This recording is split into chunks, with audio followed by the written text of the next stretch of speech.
9.2, which is I've been up and down, up and down, up and down now since the campaign is over, except I lost a whole bunch in a matter of a couple of days. And when you're at the website, LarryElder.com, check out my column. Again, it's called Odds and Ends, Ends and Odds.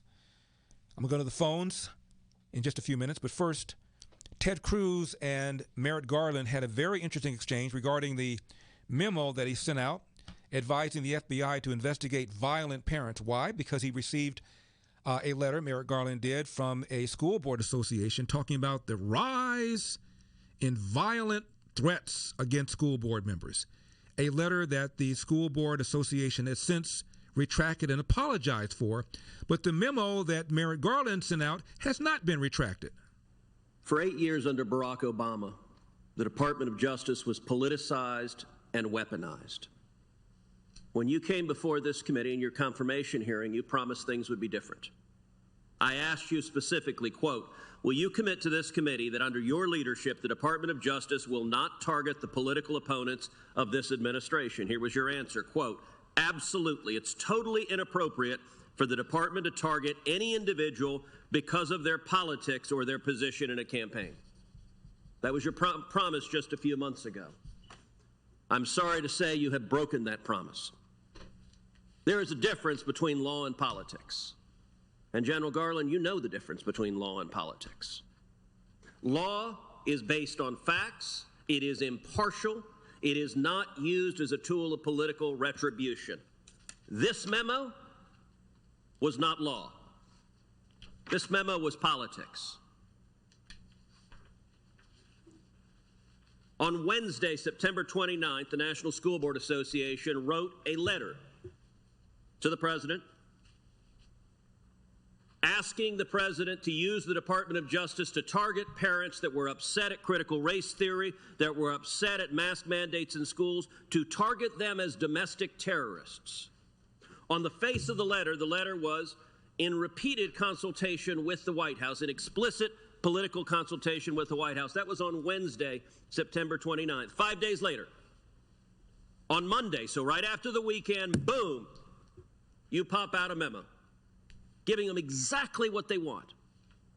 Now, by the way, I understand that. In politics, that happens all the time. An important special interest wants something. Sir, yes, sir.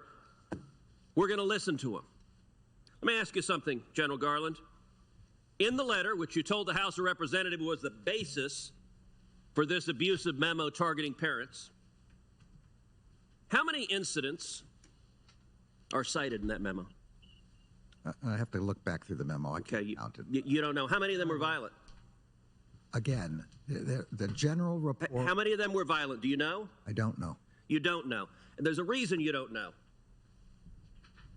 Because you didn't care, and nobody in your office cared to find out. I did a quick count just sitting here. During this hearing, I counted 20 incidents cited.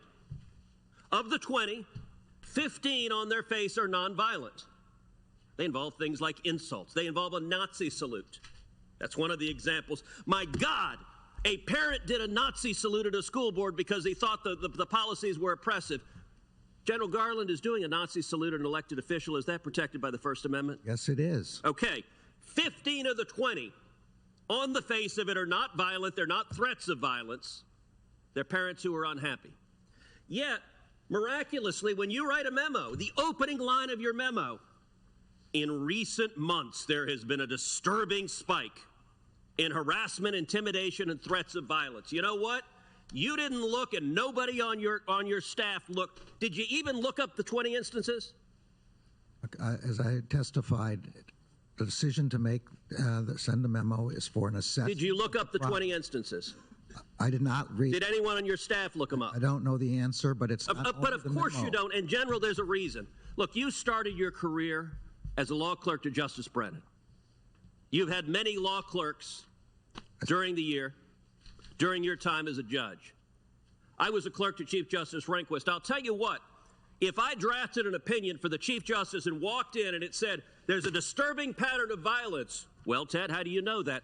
Well, I got an amicus brief here who claims it. You would fire a law clerk who did that. You're the Attorney General of the United States. This was not a tweet you sent.